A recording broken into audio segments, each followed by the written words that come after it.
નમસ્કાર. આજે આપણે ધોરણ 11ની અંદર આંકડાશાસ્ત્રમાં પ્રસારમાન એમના વિશે આજે આપણે અભ્યાસ કરવાનો છે, જેની આપણે થોડીક આગળ જે પ્રસારમાન શું, એના અર્થ અને લક્ષણો, એની થિયરી વિશે આજે આપણે જોઈએ. આગળ તો સૌથી પહેલાં જોઈએ પ્રસારમાનનો અર્થ.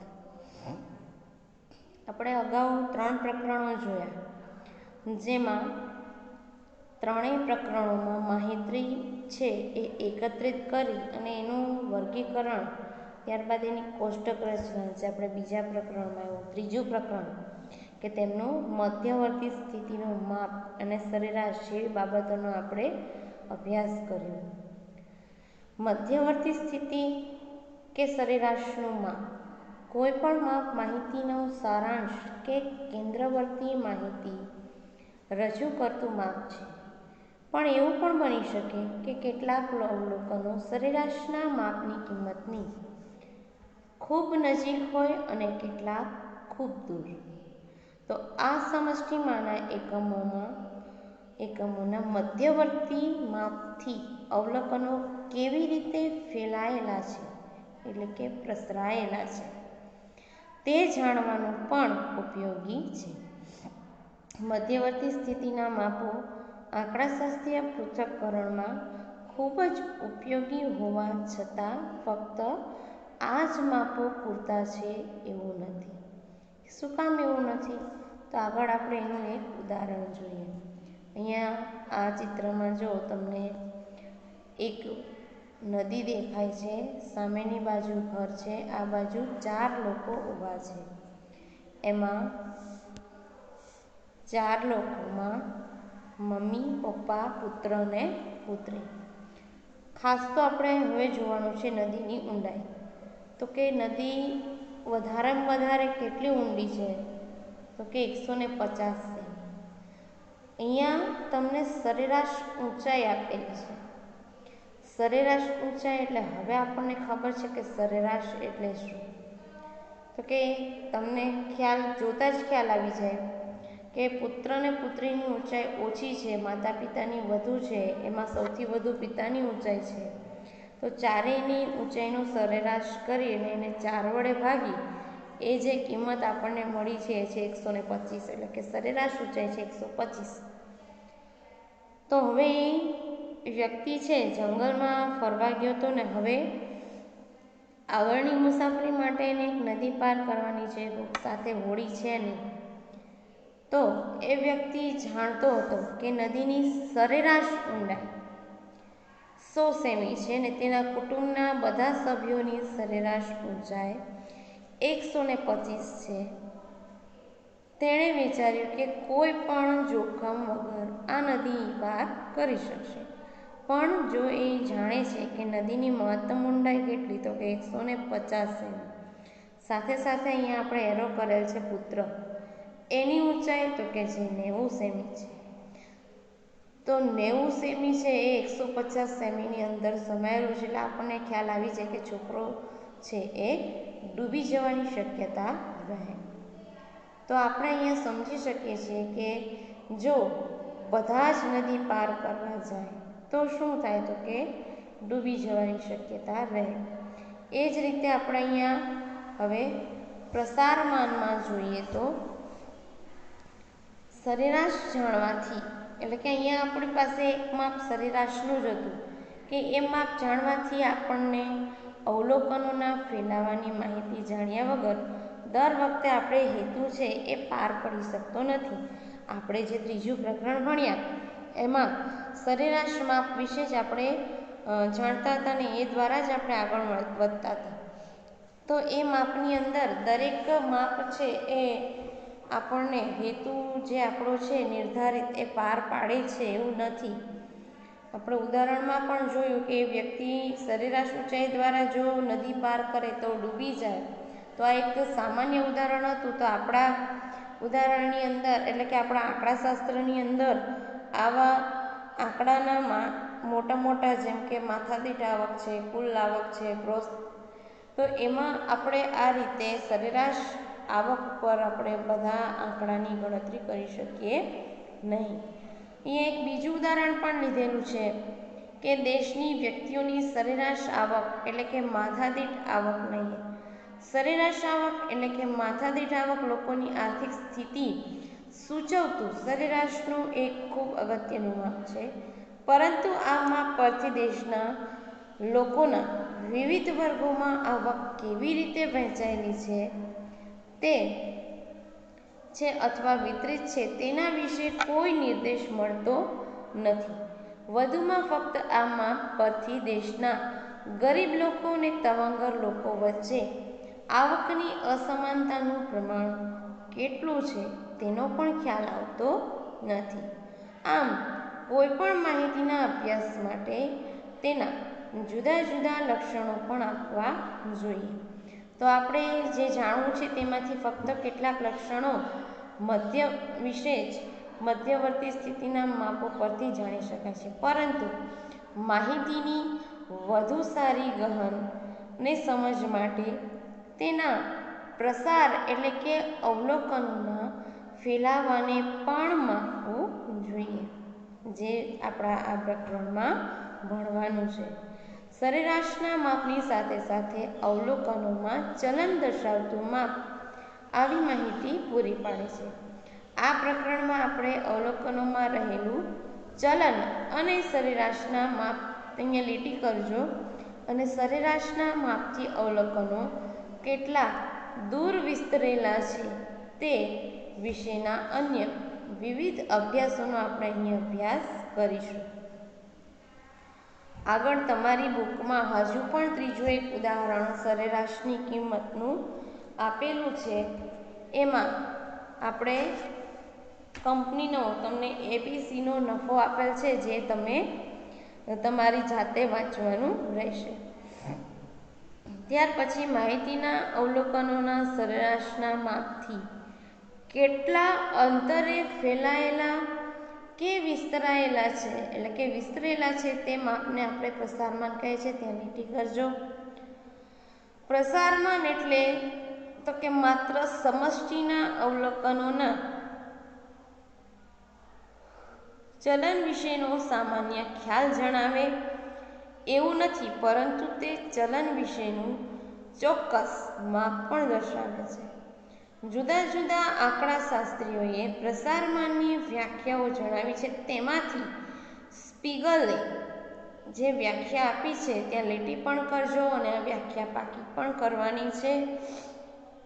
શું છે વ્યાખ્યા? તો કે માહિતીના સરેરાશના માપની આસપાસ તેના અવલોકનો કેટલા પ્રમાણમાં ફેલાયેલા છે તે દર્શાવતું મૂલ્ય એટલે ચલન અથવા તો પ્રસારમાન. અહીંયા એક આકૃતિ આપેલી છે જેમાં લખ્યું છે મધ્યક, મધ્યસ્થ, બહુલક અને એક જ હાથમાં એના કાંડામાં લખેલું છે પ્રસારમાન. પ્રસારને જાણવાથી માહિતી વિશે જે વધારાની વિગતો મળે છે તેનાથી મધ્યવર્તી સ્થિતિના માપોની વિશ્વસનીયતા આંકી શકાય છે. જો માહિતીમાં પ્રસાર વધુ હોય તો મધ્યવર્તીના માપ સમગ્ર માહિતીનું પ્રતિનિધિત્વ ધરાવતું માપ ન હોઈ શકે. ખાસ અહીંયા જોજો, પ્રસાર વધુ હોય તો માહિતીનું પ્રતિનિધિત્વ ધરાવતું માપ ન હોઈ શકે. ફક્ત સરેરાશની નજીકના અવલોકનો માટેનું પ્રતિનિધિત્વ ધરાવતું માપ હોય છે. એટલે કે ફેલાવો, પ્રસારમાનનું ચલન, એનો ફેલાવો ઉપર આપણને એના માપની કેટલી અસર છે એનો ખ્યાલ આવી શકે છે. ત્યાર પછી આપણે જોઈએ તો પ્રસારમાનના અહીંયા તમને ઇચ્છનીય લક્ષણો આપેલા છે. એમાં પહેલું લક્ષણ છે કે પ્રસારમાનની વ્યાખ્યા સ્પષ્ટ અને ચોક્કસ હોવી જોઈએ. તેની ગણતરી છે એ સમજવામાં સહેલી અને સરળ હોવી જોઈએ. તેની ગણતરીમાં માહિતીના બધા જ અવલોકનોનો ઉપયોગ થવો જોઈએ. મધ્યકની જેમ નહીં, બરાબર, અને મધ્યસ્થની જેમ પણ નહીં કે ખુલ્લા છેડાના વર્ગો હોય તો આગળ પાછળના અવલોકનોનો અભ્યાસ ન થઈ શકે, એવું ન થવું જોઈએ. તે બેઝિક ક્રિયાઓ તથા આંકડાશાસ્ત્રની ગણતરીઓ માટે અનુકૂળ હોવું જોઈએ. તે નિદર્શના સાપેક્ષમાં સ્થિર માપ હોવું જોઈએ, એટલે કે એક જ સમષ્ટિમાંથી સમાન કદના જુદા જુદા નિદર્શ લેવામાં આવે તો તેમાંથી મળતું માપ છે એ પ્રસારનું માપ લગભગ સરખું હોવું જોઈએ. એટલે કે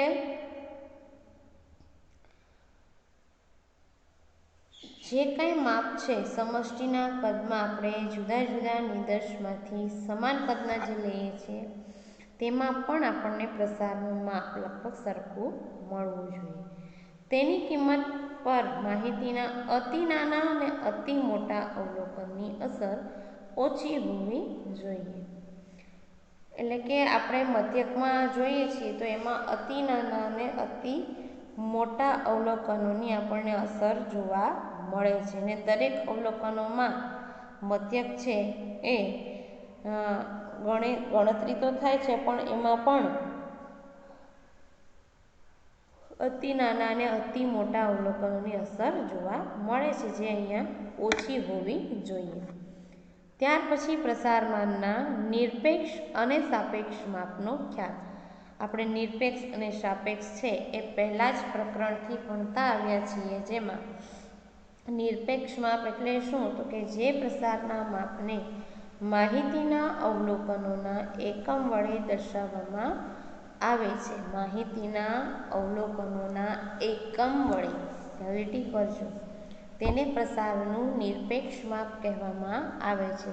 અહીંયા તમને બતાવેલું છે કે જો માહિતીનો અવલોકનનો એકમ કિલોગ્રામ હોય, એટલે કે કિગ્રા, તો પ્રસારના નિરપેક્ષ માપનો એકમ પણ શું થશે, કિલોગ્રામ. બે કે તેથી વધુ અવલોકનો સમૂહના અવલોકનો જુદા જુદા એકમો ધરાવતા હોય અને તેઓના પ્રસારની સરખામણી કરવી હોય તો નિરપેક્ષ માપ ઉપયોગી ન બને. તો અહીંયા ઉદાહરણ એનું નીચે આપેલ છે. શું છે ઉદાહરણ?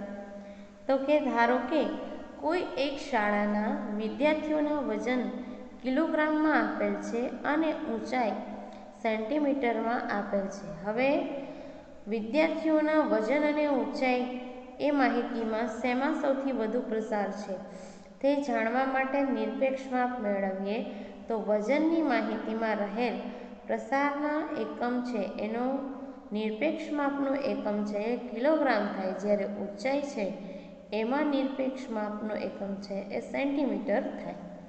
તો બંને એકમો છે જે નિરપેક્ષના માપના મૂલ્યનો એકમ એ અલગ અલગ થાય છે. તો એના ઉપરથી આપણે એની સરખામણી કરવી હોય તો નિરપેક્ષ માપ પરથી તે શક્ય બનતું નથી. હવે આવે છે વાત સાપેક્ષ માપની. તો સાપેક્ષ માપ એટલે શું, તો કે પ્રસારનું જે માપ એકમથી મુક્ત હોય તેને પ્રસારનું સાપેક્ષ માપ કહે છે. બે કે તેથી વધુ માહિતી છે એના સમૂહના અવલોકનો એમાં એકમો ભિન્ન હોય ત્યારે તે તેમના પ્રસારની સરખામણી સાપેક્ષ માપથી જ થઈ શકે છે. સામાન્ય રીતે સમૂહના અવલોકનોના રહેલા પ્રસારના નિરપેક્ષ માપ અને સમૂહના અવલોકનની યોગ્ય સરેરાશના ગુણોત્તરને, અહીંયા ખાસ લીટી કરજો, કયા માપ વિશેની વાત કરી, તો કે સમૂહનો અવલોકનના રહેલા પ્રસારનું જે નિરપેક્ષ માપ છે અને સમૂહના અવલોકનની યોગ્ય સરેરાશના ગુણોત્તરને પ્રસારનું સાપેક્ષ માપ કહે છે, અને પ્રસારના સાપેક્ષ માપને પ્રસારાંક પણ કહે છે. તો આ માપ છે એ માહિતીના અવલોકનોના એકમથી કેવું છે, તો કે એ મુક્ત છે, બરોબર. ત્યાર પછી આપણે પ્રસાર માન છે એના માપ આપેલા છે, 4 માપ છે. એ 4 માપમાં વિસ્તાર, બીજું માપ છે ચતુર્થક વિચલન, ત્રીજું છે સરેરાશ વિચલન અને ચોથું છે પ્રમાણિત વિચલન. એમાં આપણે મહત્ત્વના અત્યારે ખાસ અભ્યાસ કરવા અર્થે જે માપ છે એમાં બીજું ને ચોથું, ચતુર્થક વિચલન અને પ્રમાણિત વિચલન. બરાબર. હવે ઉપરોક્ત જે માપો આપેલા છે એ વિસ્તાર અને ચતુર્થક વિચલનને ખાસ ત્યાં લીટી કરવું, યાદ રાખવું.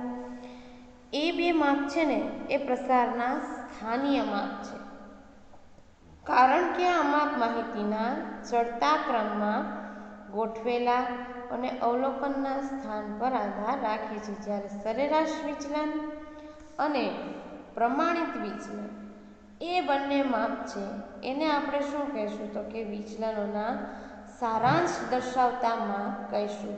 પહેલા જે બે માપ હતા એ કેવા માપ છે? સ્થાનીય માપ. બીજા જે બે માપ છે સરેરાશ વિચલન અને પ્રમાણિત વિચલન એ છે સરેરાશ દર્શાવતા એટલે કે સારાંશ માપ એને કહીશું. કારણ કે આ બંને જે માપ છે એ અવલોકનના મધ્યવર્તી માપથી લીધેલ વિચલન ઉપર આધાર રાખે છે. તો હવે અહીંયા આપણે પ્રસારમાનની જેટલી આગળની થિયરી હતી એ વિશે સમજ્યા. હવે આપણે દરેક માપ વિશે અલગ અલગ તેમની થિયરી ને તેમના દાખલા વિશે આપણો જ્યારે નેક્સ્ટ વિડીયોમાં મળશું ત્યારે તેનો અભ્યાસ કરશું.